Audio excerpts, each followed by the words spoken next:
Covid سے 7 گنا deadly virus اس وقت پوری دنیا میں تیزی سے پھیل رہا ہے اور 14 اگست 2024 کو WHO کے ڈائریکٹر ڈاکٹر ٹیڈروس نے یہ اناؤنس کیا ہے کہ اگر ایم پوکس کو جلد سے جلد کنٹرول نہ کیا گیا تو یہ دنیا کے سب سے بدترین پینڈیمک میں تبدیل ہو جائے گا، اور اس وقت پاکستان اور انڈیا سمیت یہ دنیا کے تقریباً 116 ممالک تک پہنچ چکا ہے۔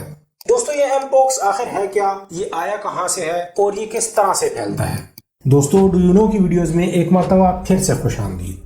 1958 میں ڈنمارک کے سائنسدانوں نے پولیو ویکسین کی ٹیسٹنگ کے لیے سنگاپور سے کچھ بندروں کو امپورٹ کروایا تھا۔ جب یہ بندر ڈنمارک لائے گئے تو ان میں سے ایک بندر کسی سیویئر وائرل انفیکشن جیسے سمپٹمز دکھا رہا تھا۔ اس بندر کو بہت تیز بخار تھا اور اس کی سکن پر عجیب سے دانے تھے۔ انہوں نے اس بندر کے سکن کے کچھ سیمپلز لیے اور اسے لیبارٹری میں ٹیسٹ کیا تو انہیں پتہ چلا کہ یہ بندر کسی نیو پوکس وائرس سے انفیکٹڈ تھا۔ اسی وجہ سے انہوں نے اس وائرس کا نام ایم پوکس وائرس رکھ دیا، یعنی منکی پوکس وائرس، کیونکہ اسے منکی میں سب سے پہلے دیکھا گیا تھا۔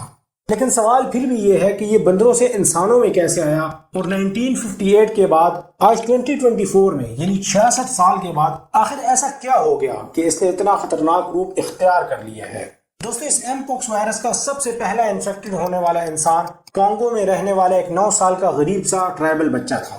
یہ غریب بچہ اور ان کا پورا ٹرائب ایم پوکس وائرس سے انفیکٹڈ بندروں کے بہت کلوز کانٹیکٹ میں تھا، اور ان سب کا جسم اس وائرس کے لیے ایک انکیوبیشن لیبارٹری جیسا بن گیا تھا، جس میں یہ وائرس انسانوں کو انفیکٹ کرنے کے حساب سے میوٹیٹ ہونے لگا تھا، اور ان میں سے پھر ایک ویریشن اتنا پرفیکٹ بنا کہ اس نے اس بچے کی جان لے لی۔ لیکن یہ سب تو صرف شروعات تھی۔ اس کے بعد پھر یہ وائرس 2 میجر گروپس میں ایوالو ہو گیا، کلیڈ 1 اور کلیڈ 2۔ کلیڈ 1 یعنی کانگو بیسن کلیڈ، یہ ڈیموکریٹک ریپبلک آف کانگو میں ہی پھیلتا چلا گیا، جبکہ کلیڈ 2 یعنی ویسٹ افریقن کلیڈ، جو کہ پھر ویسٹ افریقن کنٹریز میں پھیلنا شروع ہو گیا۔ اب آپ سب کے ذہن میں آ رہا ہوگا کہ کلیڈ 2 تو بہت زیادہ ڈینجرس ہے کیونکہ اس نے بہت سے ممالک کو اپنی لپیٹ میں لے لیا تھا، جبکہ کلیڈ 1 تو صرف ڈیموکریٹک ریپبلک آف کانگو کے لوگوں کو ہی انفیکٹ کر رہا تھا۔ لیکن پھر بھی دوستو، کلیڈ 1 زیادہ ڈینجرس ہے کیونکہ اس کے سمپٹمز بہت زیادہ سیویئر ہوتے ہیں، اور بارڈر کراسنگ میں یہ وائرس انتہائی آسانی سے پکڑا جاتا ہے، اور اس وائرس سے انفیکٹڈ لوگ کہیں بھی مائیگریٹ کرنے کے قابل نہیں رہتے، جبکہ کلیڈ 2 کے سمپٹمز زیادہ سیویئر نہیں ہوتے اور اس وائرس سے انفیکٹڈ لوگ آسانی سے بارڈر کراس کر لیتے ہیں۔ یہ وائرس پکڑا نہیں جاتا اور اسی وجہ سے یہ بہت سے ممالک میں پھیل گیا ہے۔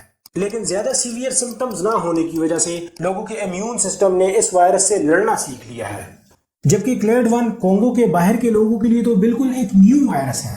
اس سے مرنے والوں کا ریشو کلیڈ 2 کی نسبت 10 گنا زیادہ ہے۔ دوستو، اب بات کرتے ہیں کہ اس کا پتہ کیسے چلے گا کہ کس شخص کو ایم پوکس وائرس نے انفیکٹ کیا ہے۔ یاد رکھیں، ایم پوکس وائرس کے 2 کلیڈز ہیں، کلیڈ 1 اور کلیڈ 2، لیکن اچھی بات یہ ہے کہ دونوں کے سمپٹمز بالکل سیم ہیں۔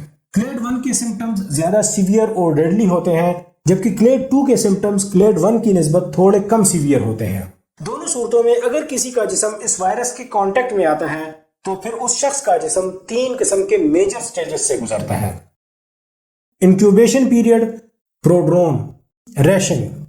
انکیوبیشن پیریڈ کے دوران وائرس باڈی کے اندر انٹر ہوتا ہے اور باڈی میں اڈاپٹ ہونے اور ملٹیپلائی ہونے کی کوشش کرتا ہے۔ یہ پیریڈ تقریباً 10 سے 14 دن تک رہتا ہے اور اس دوران جسم میں کوئی واضح سمپٹمز نظر نہیں آتے۔ کہنے کا مطلب یہ ہے کہ ہو سکتا ہے کہ آپ کے جسم میں یہ وائرس موجود ہو لیکن آپ کو پتہ ہی نہ ہو۔ اس کے بعد پھر دوسری سٹیج پروڈرول ہے۔ اس سٹیج میں کسی بھی شخص کو ایم پوکس کے اگلے سمپٹمز نظر آنا شروع ہو جاتے ہیں، جیسا کہ تیز بخار، سر درد، گلے میں سوجن وغیرہ اور تھکن وغیرہ۔ اس کے بعد پھر سٹیج 3 میں یہ وائرس پورے جسم میں ایکٹیویٹ ہو جاتا ہے اور اس سٹیج میں سب سے پہلے جلد پر داغ بن جاتے ہیں، اور اس کے بعد پھر وہ جگہ پھولنا شروع ہو جاتی ہے اور اس میں فلوئڈ بھر جاتا ہے اور اس جگہ پر درد اور خارش شروع ہو جاتی ہے، اور اس کے بعد پھر متاثرہ شخص سینکڑوں یا پھر ہزاروں لوگوں کو انفیکٹ کرنے کے قابل ہو جاتا ہے۔ اسی طرح یہ سرکل چلتا رہتا ہے اور پوری سوسائٹی اس وائرس سے انفیکٹ ہو جاتی ہے۔